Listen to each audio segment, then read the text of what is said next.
Hey guys, welcome back to One Shots, where we give you the latest breaking news and trending events. I'm Rock Talks, aka Leo Getz.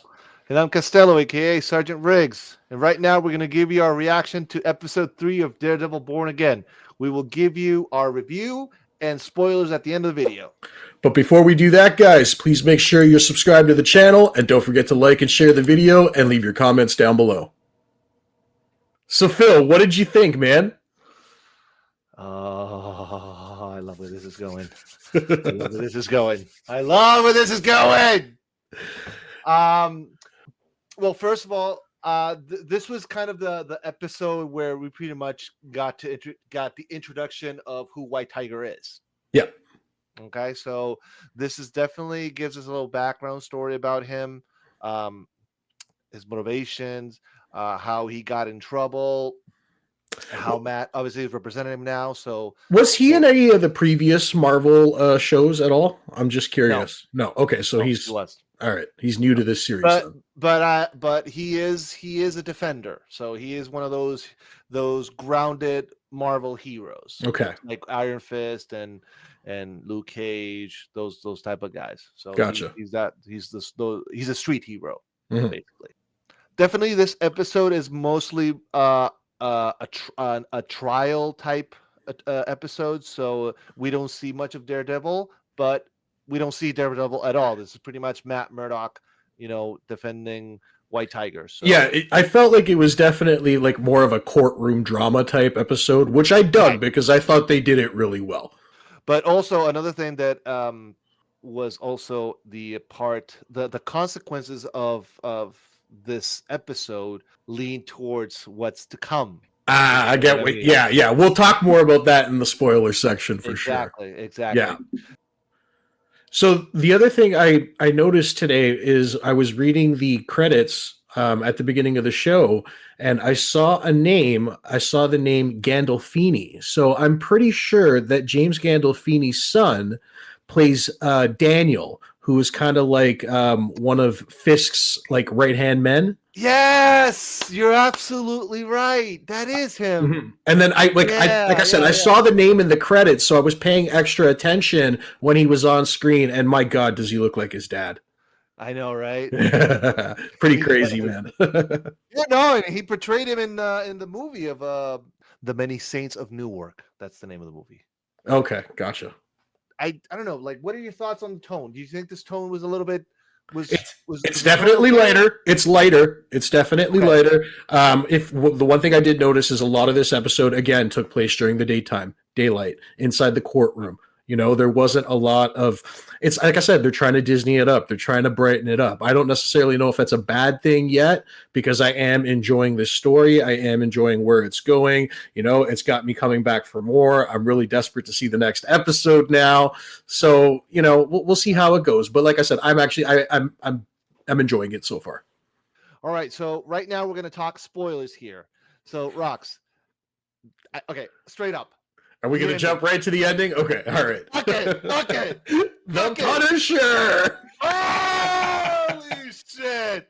Now, here's the thing, bro. I don't know. Like, I'm thinking, is it him, though? They didn't show his face. And what we noticed is that all those cops, bro, a bunch of them got Punisher tattoos. Yep. And we know. And you saw the graffitis of Punisher skull on the wall. So, yeah. And the other thing too, though, bro, is we know that Punisher has a history with Wilson Fisk. So why would he align himself with him? Why would he work with him? You know what I mean? Those are the questions, because what they're suggesting is that Fisk is the one doing all this at the end, right? Fisk is the one who had White Tiger killed because he was acquitted in court. Right. So that's what they're hinting at. I just don't see Punisher working for Fisk. You get what I'm saying? So it makes me think that maybe it's an imposter. Yeah, I think it's an imposter. I agree, because Castle, Frank Castle, he'll kill whoever he's got to kill. He doesn't give a fuck. If you're a cop, you're a politician, he'll kill you. Period. If you get inside, he'll kill you. Yeah.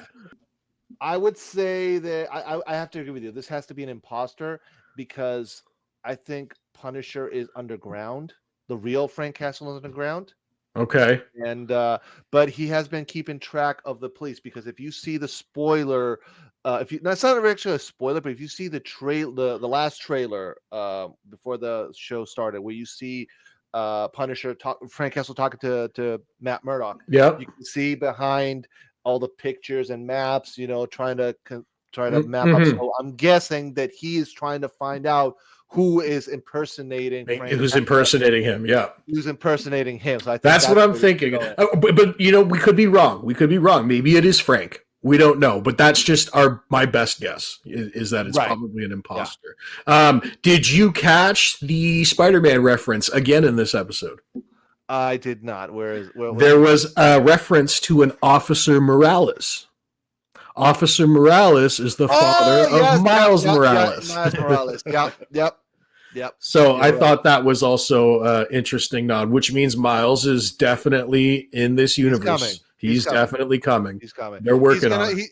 He's gonna replace Tom Holland.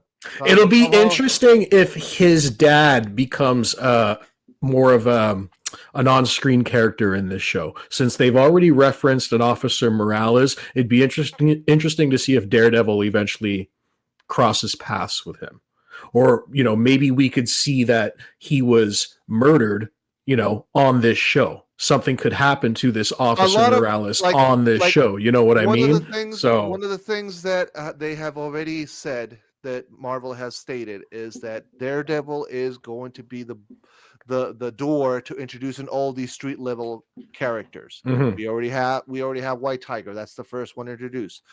Punisher, that's just a reintroduction. Mm-hmm. There are rumors also that Jessica Jones. Might also be coming in as well. So, I heard Luke Cage too. I heard they might possibly try to bring back the Defenders team. The Defenders, yeah.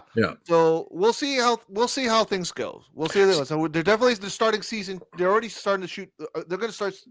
Either they already started, or they're going to start shooting season 2 already. Very shortly. Now, here's the thing. I don't see them introducing like Miles Morales in this show, so I just don't want to be misquoted there. But because Miles is in my opinion, if you're going to do Miles Morales, it's got to be done on the big screen. It's got to be done on, of course, on the big screen. But that doesn't mean that we won't get the character development surrounding them. You know what I'm saying, Phil? Right.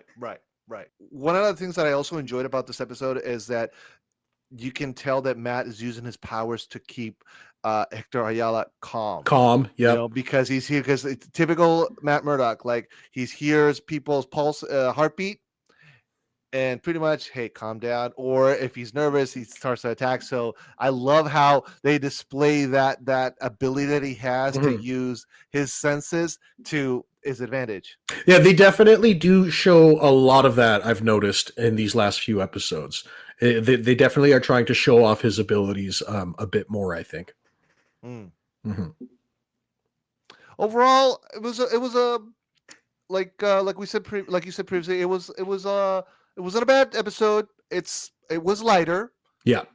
But what did you think of the therapy stuff with Wilson Fisk and Vanessa again? So okay, right there you can see there's kind of a power struggle between spouses, because obviously Fisk is not, pretty much, you can tell right there, Fisk has bigger plans, and he's not letting her in. He's not really sharing that information with her, right? And he did make an interesting comment, I thought, when he was telling Vanessa, don't go down a path where I can't trust you. Right. I mean, the Wilson Fisk from the Netflix series was so in love with her that you would never think that he would betray her or do something to harm her. But what I'm seeing here with this dynamic is it seems like he's not afraid to let her go to achieve his goals, those goals that he's reaching for, apparently. So I find that quite interesting. Yeah. No, and at the end of the show, at the end of the episode, I'm definitely seeing a lot of comic book references from Devil's Reign, like quotes like "Chaos must reign," and the motivation of Fisk of wanting to ban vigilantes. Yep. So I'm seeing all that. I'm like, yes, So give me all that shit. Real quick, dude, what do you think the repercussions of all this are going to be for Matt? Like you saw, like I thought it was very telling. There's that one scene where the other lawyer is basically saying that vigilantes don't have to hide, and then they really focus in on Matt when he said that, right? Because he's basically hiding. When you really think about it, he's hiding. He's not embracing who he is. Matt Murdock is hiding right now, or Daredevil is hiding right now, I guess I should say. Yeah.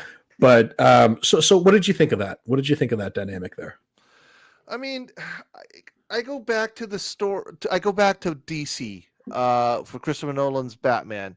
Why does Batman wear the mask? The mask is a symbol. You know, anybody can wear the mask, but you know, if they know who he is, they would attack all of his loved ones, et cetera, et cetera. Mm-hmm. That's the only reason why these vigilantes wear a mask, is to protect their loved ones. Mm-hmm. You know, Punisher. He got nothing to hide.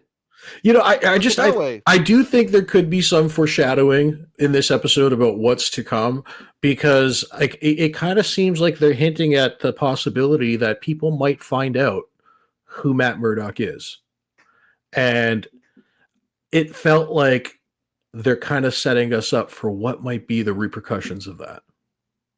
You know, because instantly they showed what the repercussions were of the entire world finding out who White Tiger was. Right. So guys, have you checked out episode 3 yet? Do you like where this is going? And are you excited about the return of the Punisher? Please let us know your thoughts in the comments down below, and we'll catch you guys next time on One Shots.